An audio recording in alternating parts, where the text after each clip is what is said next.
Don't forget to subscribe and press the bell icon to never miss a video from testbook.com.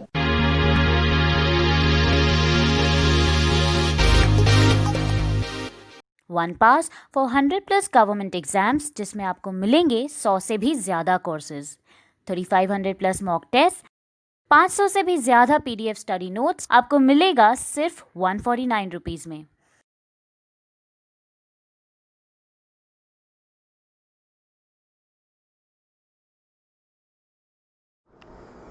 Hello friends, welcome to textbook dot com. Financial समाचार के इस session में आपका फिर से एक बार स्वागत है। दोस्तों, 20 जून के फाइनेंशियल न्यूज़ को हम लोग कवर करेंगे, जिसके अंदर काफ़ी इंपॉर्टेंट चीज़ें हमें आज देखनी है। Because of some technical issues हम लोग लाइव नहीं आ पा रहे, बट स्टिल आपके सामने ये रिकॉर्डिंग आई है, जिससे सारी चीज़ें या सारी जो न्यूज़ थी जो exam point of view important है, वो सारी आपके लिए कवर की जाएगी इन अ प्रॉपर मैनर, ताकि एग्जाम में कैसे क्वेश्चंस आते हैं ये भी आपको अच्छे से अंडरस्टैंड हो सके। So let's start with the news. पहली न्यूज़ की बात करते हैं, India's refining capacity. Now refining petroleum products mostly India में बाहर कंट्री से हम लोग लाते हैं, इंपोर्ट करते हैं, उसको इंडिया में रिफाइंड किया जाता है। कल के सेशन के अंदर आपने देखा होगा, आपने पढ़ा होगा, इसके पहले भी हमने बहुत बार देखा हुआ है कि in India we are focusing on LNG exchange. LNG exchange हमने लॉन्च किया है, हमने इलेक्ट्रिसिटी एक्सचेंज लॉन्च कर दिया, हमने कोल एक्सचेंज लॉन्च कर दिया, ताकि एनर्जी के एंगल में, चाहे फिर लिक्विफाइड नेचुरल गैस हो या फिर आपका कोल हो या आपका इलेक्ट्रिसिटी हो, वो रियल टाइम में लोगों तक पहुंच सके या वो मार्केट प्राइस में बिक सके। इसके लिए गवर्नमेंट काफ़ी एफर्ट्स ले रहा है। अगर गवर्नमेंट इस एंगल में एफर्ट्स ले रहा है, तो एक दूसरा एंगल होता है जो है रिफाइनरीज का, कि जितना ज़्यादा आप रिफाइन करोगे पेट्रोलियम प्रोडक्ट्स को, उतना ज़्यादा तादाद में वो इंडियन पब्लिक तक पहुंच सकता है। अदरवाइज हमें क्रूड के जगह रिफाइंड चीज़ें इंपोर्ट करनी पड़ेगी, जो इंडिया के लिए बहुत और महंगा हो सकता है। नॉर्मली इंडिया क्रूड बाहर कंट्री से लाता है और इंडिया में उसको रिफाइंड किया जाता है। One of the biggest refinery in the world is in Jamnagar. Reliance की जो रिफाइनरी है वो दुनिया की one of the largest refineries में आती है, पर कैपेसिटी अभी हमें और बढ़ानी है, डबल करनी है। तो नियर अबाउट 2030 तक 450 to 500 मिलियन टन पर एनम हमें इतना रिफाइंड करने हैं पेट्रोलियम प्रोडक्ट्स को। तो यहाँ पे स्ट्रेट फॉरवर्ड क्वेश्चन आएगा आपको कि टारगेट कब तक है डबल करने का? 2030। कितना करना है? 450 to 500 million turns petroleum products को हमें रिफाइन करना है, ऐसा हमारे पेट्रोलियम मिनिस्टर धर्मेंद्र प्रधान साहब ने कहा। हम देखते हैं फिलहाल की कंडीशन क्या है। फिलहाल India 249.9 million turns per annum refine करता है, जो हमारी कंजम्पशन से ज़्यादा है। हमारा consumption, domestic consumption 213.7 million turns का है। तो कंजम्पशन की अगर बात की जाए तो we are satisfied right now कि जो इंडिया का कंजम्पशन है उससे ज़्यादा ही हम लोग रिफाइंड कर रहे हैं। पर एक बात हमेशा होती है, कंजम्पशन ओवर द पीरियड बढ़ता है। तो अगर हम बात करेंगे 2030 तक, तो इंडिया कंजम्पशन विल बी 335। अगर इंडिया कंजम्पशन 335 होता है तो हमें हमारी कैपेसिटी भी इंक्रीज करनी पड़ेगी, और 2040 तक कंजम्पशन शायद 472 मिलियन हो सकता है। ये फिगर्स भी गवर्नमेंट ऑफ इंडिया के फिगर्स है। ये अनुमान लगाए गए हैं कि ओवर द पीरियड ये कंजम्पशन बढ़ेगा।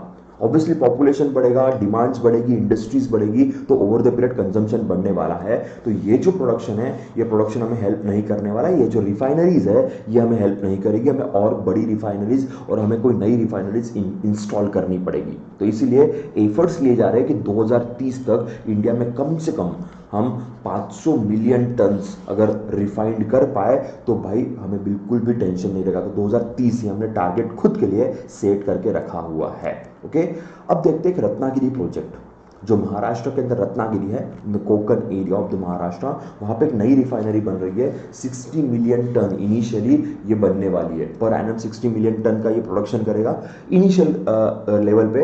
बाद में इसकी भी कैपेसिटी बढ़ाई जाएगी। और इस रिफाइनरी की खासियत है कि this refinery is with the help of 3 countries. India तो इन्वॉल्व रहेगा, इंडिया के 50% शेयर्स रहेंगे। देन सऊदी अरेबिया के near about they will be having 25% shares, and UAE will be having 25% shares. Saudi Aramco and ADNOC ये दुनिया की सबसे बड़ी पेट्रोलियम क्रूड मैन्युफैक्चरिंग कंपनीज में से मानी जाती है। ये वहाँ के गवर्नमेंट की बड़ी कंपनीज है and they are going to invest और they already invested in India for the Ratnagiri project. ये प्रोजेक्ट काफ़ी सालों से लटका पड़ा हुआ, ये आगे नहीं बढ़ रहा है, इसको पुश करना बहुत ज़रूरी है। इसमें गवर्नमेंट ऑफ इंडिया के खुद के 50% शेयर्स है, डायरेक्टली नहीं, और उसमें देखिए Indian Oil Corporation Limited, Bharat Petroleum, Hindustan Corporation Limited, इन सब ने मिला के, ये गवर्नमेंट की PSU सब ने मिला के 50% शेयर्स लिए हुए। सऊदी अरामको एंड ADNOC इनके दोनों के मिला के 50% शेयर्स है। तो ये प्रोजेक्ट काम करेगा। 60 मिलियन केवल एक जगह से अगर हमारा रिफाइंड होता है, और ओवर द पीरियड बढ़ने भी वाला है कि अगर ये बढ़ता है तो इंडिया का जो टारगेट है कि हमें 500 मिलियन टन तक पहुंचना है, ये पूरा होने के लिए बहुत ईजी हो जाएगा इंडियन गवर्नमेंट के लिए, and which is really very important. If your energy side, if your petroleum, coal as well as electricity side is secured, then industries बहुत जल्दी ग्रो होती है और इकोनॉमिक डेवलपमेंट के लिए बहुत फायदा होता है। आप में से जिन लोगों को अच्छे से पता होगा, कोर सेक्टर्स जो होते हैं, हर इकोनॉमी के अंदर कोर सेक्टर्स होते हैं। इंडिया में 8 कोर सेक्टर्स है, उन 8 कोर सेक्टर्स में से रिफाइनरीज भी एक कोर सेक्टर है। अगर आपकी कोर सेक्टर की ग्रोथ हो रही है तो ऑटोमेटिक बाकी सारे सेक्टर्स भी एक पॉजिटिव एटीट्यूड या पॉजिटिव वाइब आती है, जो बहुत इंपॉर्टेंट है किसी भी इकोनॉमी को डेवलप करने के लिए। अब इस एग्जाम से क्वेश्चंस कहाँ के आएंगे? रत्नागिरी प्रोजेक्ट याद रखिएगा, 50-50% शेयर्स है। सऊदी अरेबिया एंड UAE, ये दोनों की गवर्नमेंट्स इन्वॉल्व है, उनकी कंपनीज इन्वॉल्व है कि हमें 2030 तक near about 450 to 500 million turns तक हमारा प्रोडक्शन जो है वो रिफाइनरीज का, अगेन रिफाइनरीज का प्रोडक्शन हमें बढ़ाना है ताकि हमारे लिए बेटर रहे। आगे बढ़ते हैं सेंट्रल ट्रांसमिशन यूटिलिटी के ऊपर। नाउ ये एग्जैक्टली है क्या? Power grid corporation of India limited government of India की कंपनी है, पावर मिनिस्ट्री के अंडर आती है। नाउ ये करता क्या है, हमारे घरों में जो इलेक्ट्रिसिटी आती है, जो बिजली आती है, जिस इंफ्रास्ट्रक्चर के थ्रू आती है, वो infrastructure power grid corporation of India limited handle करता है। उनके खुद के सेंट्रल ट्रांसमिशन यूटिलिटीज है।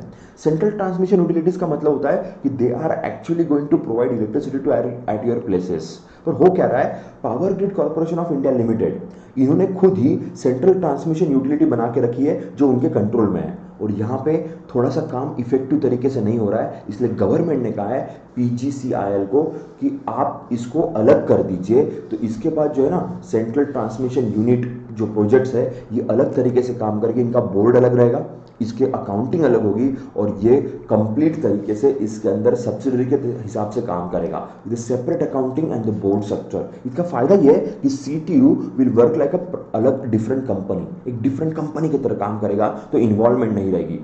होता क्या है, जब इसी के अंदर आप इन्वॉल्व होते हैं, आपका अकाउंटिंग भी इसी के अंदर आता है, तो बहुत बार आपका वर्क इफेक्टिव तरीके से नहीं होता, ट्रांसपेरेंसी मेंटेन नहीं होती है। तो इसको और ट्रांसपेरेंट बनाने के लिए और इसको प्रॉपर तरीके से मार्केट में ओपन करने के लिए ये कहा गया है।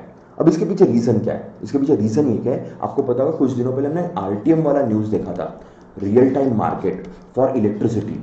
इलेक्ट्रिसिटी के लिए रियल टाइम मार्केट आ रहा है। रियल टाइम मार्केट का मतलब क्या है कि जो INX है, इंडियाज एनर्जी एक्सचेंज जिसे हम लोग कहते हैं, इस इंडियाज एनर्जी एक्सचेंज के अंदर लोग 1 आवर के डिफरेंस में हम डायरेक्टली इलेक्ट्रिसिटी खरीद सकते हैं।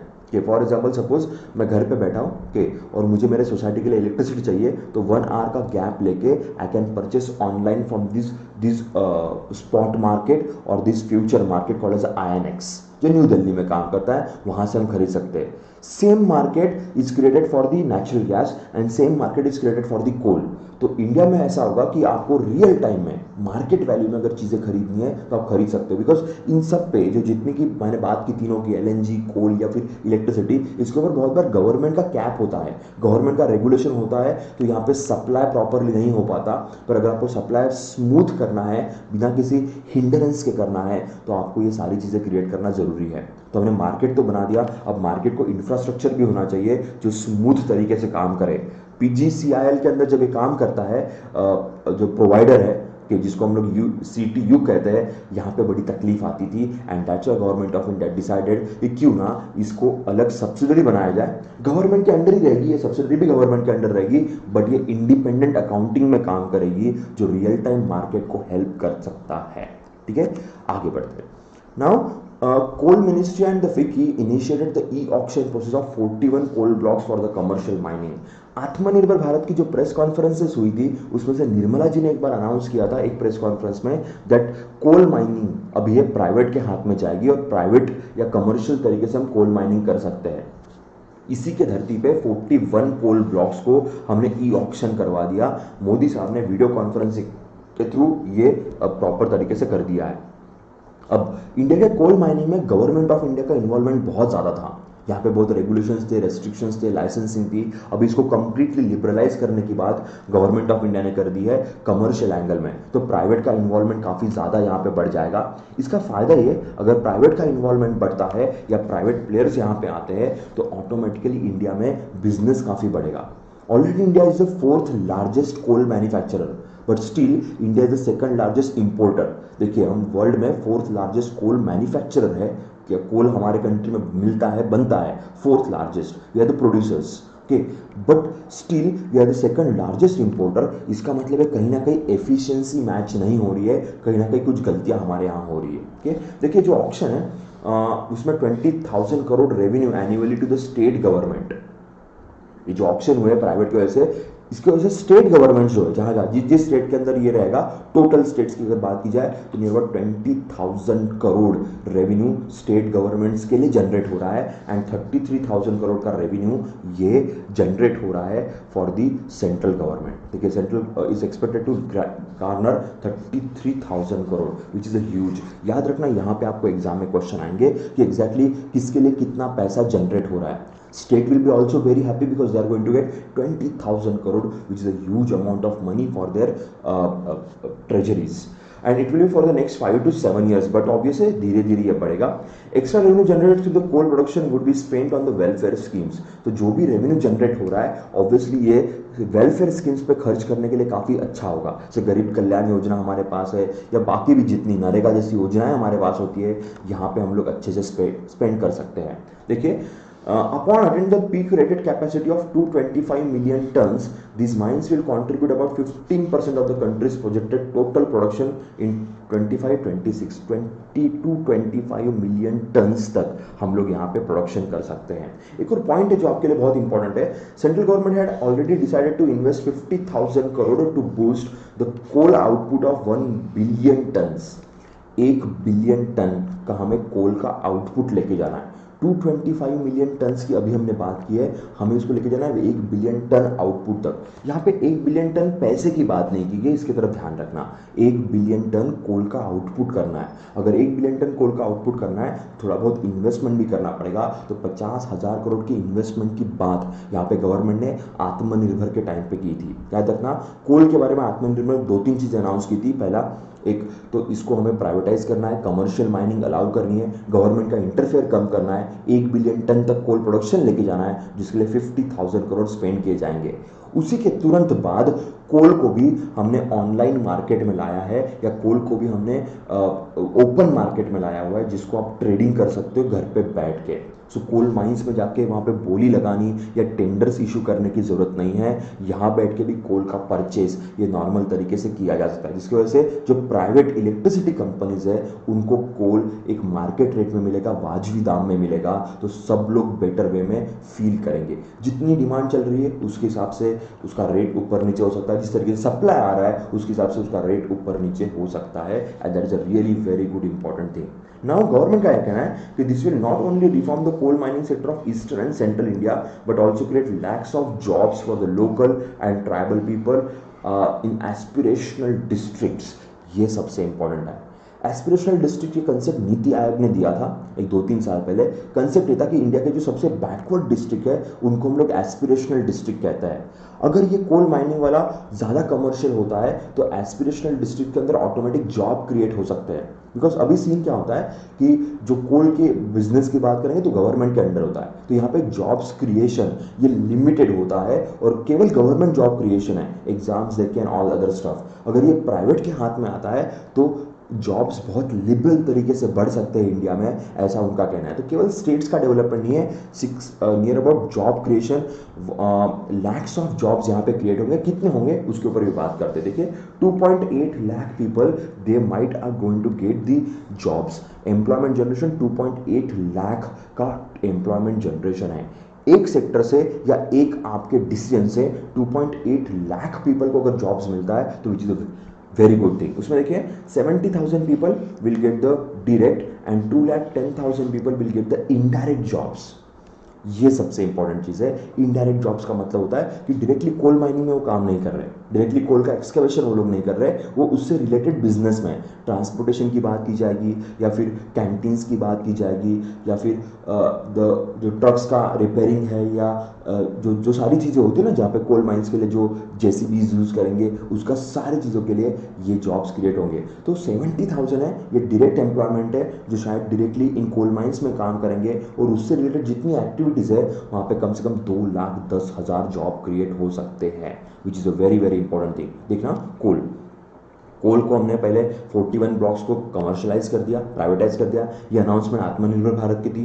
1 बिलियन टन का प्रोडक्शन हमें करना है, जिसके लिए 50,000 करोड़ का इन्वेस्टमेंट अलग से निकाल के रखा गया है। Okay, because of this state governments, total state governments are going to get 20,000 crore and central government 33,000 crore से ज़्यादा सेंट्रल गवर्नमेंट के ट्रेजरी में या किटी में पैसा आ सकता है। कि जॉब क्रिएशन की बात करें तो 2.8 लाख जॉब्स इसकी वजह से क्रिएट होंगे, और फोकस रहेगा एस्पिरेशनल डिस्ट्रिक्ट, जो हमारे लिए बहुत इंपॉर्टेंट है। ठीक है, एक और पॉइंट है, मैंने कहा था world's 4th largest coal reserves and 2nd largest producer.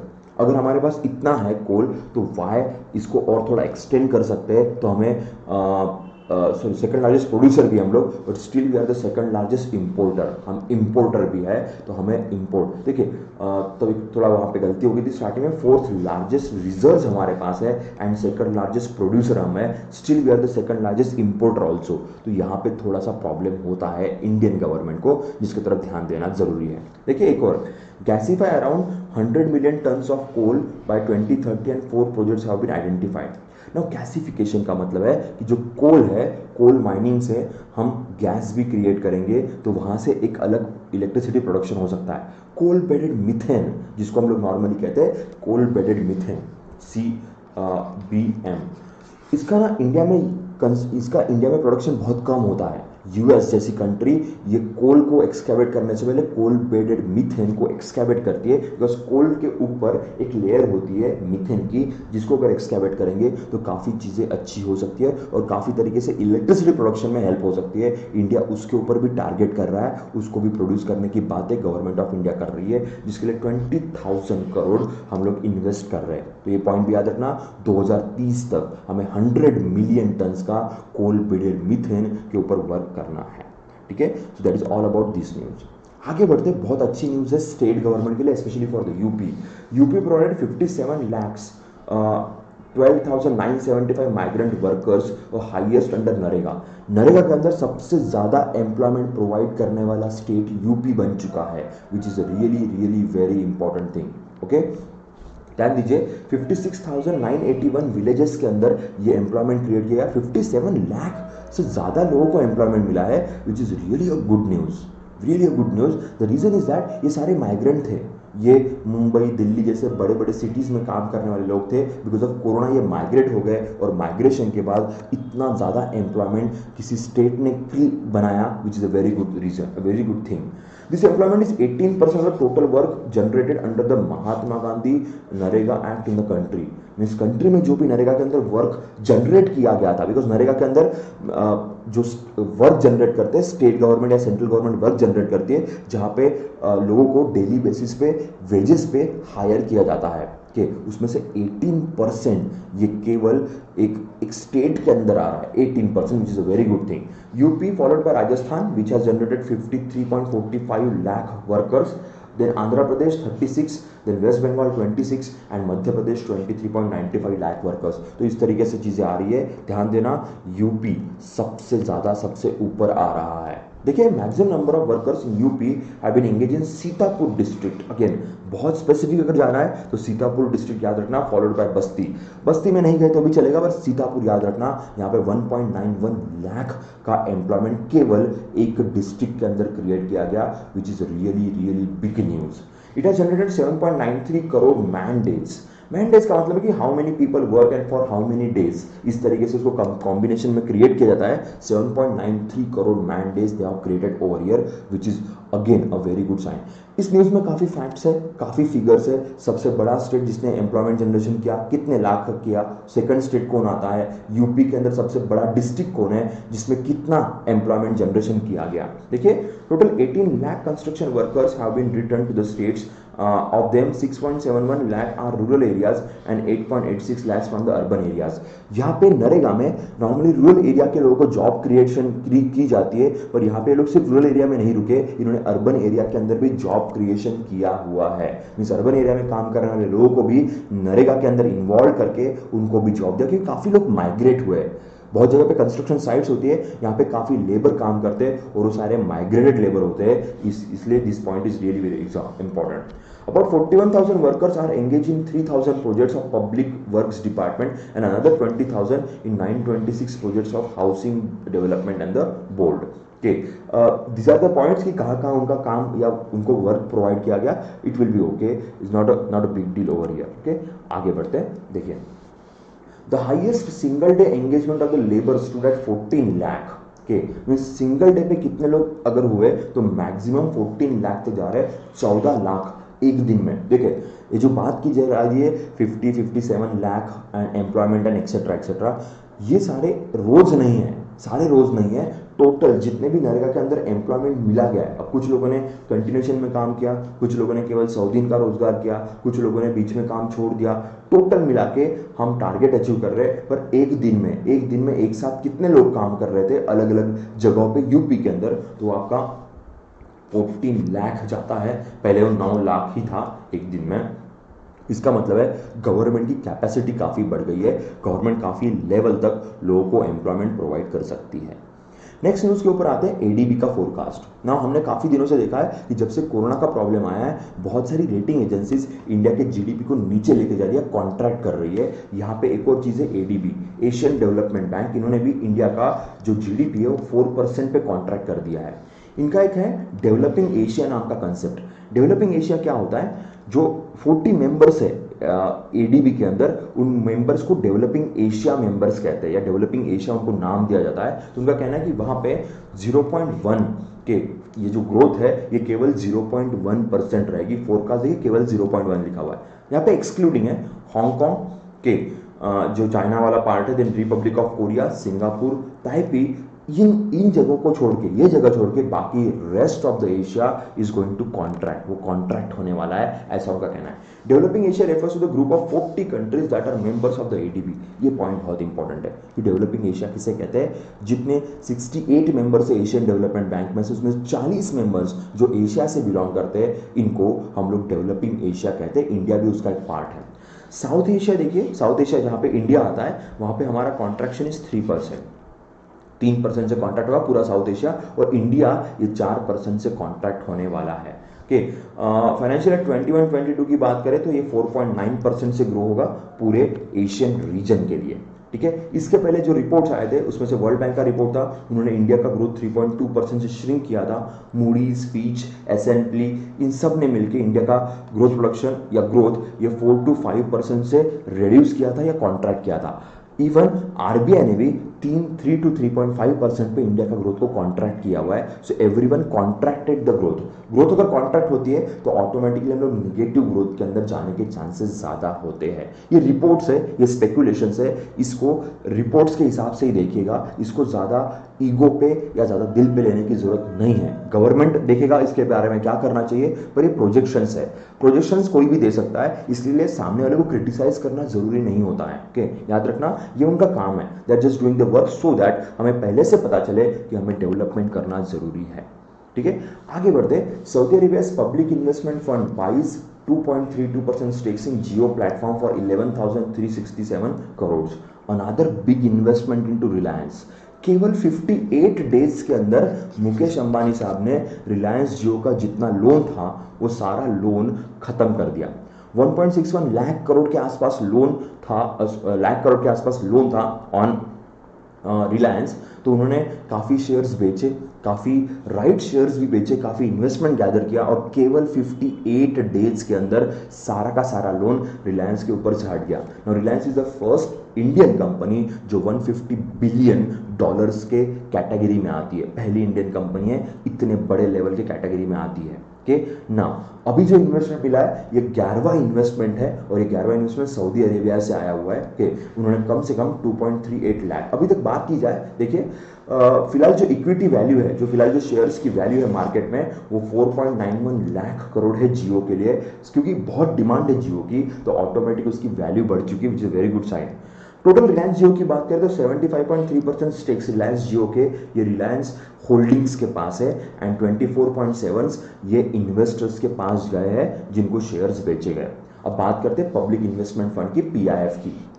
उसमें टोटल जब उन्होंने इन्वेस्टमेंट किया उसके बाद, ये 11वीं डील थी, उसके बाद 1.15 लाख करोड़ ये रेज किए गए ओनली फ्रॉम द इन्वेस्टमेंट। और कुछ शेयर्स है जो राइट इश्यू के नाम पे बेचे गए, और भी कुछ शेयर्स है रिलायंस इंडस्ट्रीज के जो शायद बाहर के शेयर मार्केट में बहुत जल्दी बेचे जाएंगे। दुनिया में एकदम लाइन से इतने शेयर्स बेचने वाली पहली कंपनी है एंड दैट इज रिलायंस की। दुनिया में पहली बार इतने लाइन से फट आप देख सकते हो 58 डेज बहुत कम टाइम होता है जिसमें दुनिया की बड़ी 11 इन्वेस्टमेंट्स आपके कंट्री में आई है केवल एक कंपनी में, तो ऑब्वियसली उस कंपनी की वैल्यूएशन बहुत बढ़ जाती है। फेसबुक ने सबसे पहले अप्रैल 22 से ये किस्सा स्टार्ट किया था 9.9% स्टेक्स के साथ। फिर सिल्वर लेक की बात की थी 1.15%। सिल्वर लेक ने उसके बाद वापस एक बार 0.93% स्टेक्स लिए थे जून 5 को। फिर विस्टा उन्होंने 2.32 लिए। देखिए 1 2 यहीं पे एक 3 है और ये आपका 4 बन जाएगा। देन उसके बाद बात करें सेंट्रल अटलांटिक की बात करें तो उन्होंने भी शेयर्स लिए थे 1.34% के। देन केकेआर यूएस की कंपनी है अगेन 2.32। देन मुबादला जो यूएई की कंपनी है 1.85 लिए थे। देन यूएई की another company which is Abu Dhabi investment authority 1.16 के। ये एल कार्ल्टन एंड टीपीजी इन्होंने अभी 2-4 दिन पहले की बात है they also purchase certain shares. तो इस तरीके से टोटल 11, यहाँ पे 9 दिखेंगे कि एक तो हमारा जो करंट वाला है एंड एक 2 बार इन्वेस्टमेंट किया था सिल्वर लेक ने। टोटल 11 इन्वेस्टमेंट्स इनके अंदर आए, one of the big short company. और मार्केट में सबके स्पेकुलेशन चल रहे थे कि शायद रिलायंस इतना बड़ा लोन दिसंबर तक कैसे चुकता करेगी। दिसंबर तक जाने की भी जरूरत नहीं पड़ी, उन्होंने मिड ईयर के पहले ही सारा लोन चुकता कर दिया, which is a very good sign for the industry in India. कि मीन्स इंडिया में इंडस्ट्रीज की वैल्यूएशन बहुत ज़्यादा है। ऑब्वियसली इससे रिलायंस थोड़ा सा स्ट्रांग बन जाएगा, तो मोनोपोली होने के चांसेस बहुत ज़्यादा है मार्केट में, but still it's a good for Indian company. Okay, that's all the news from today's session. Because of some technical reasons हम लोग लाइव तो नहीं आ पाए, पर रिकॉर्डिंग के थ्रू हम आप तक हर चीज़ प्रॉपरली पहुंचाएंगे। Thank you very much. सुरक्षित रहिए, घर पे रहिए। Thank you.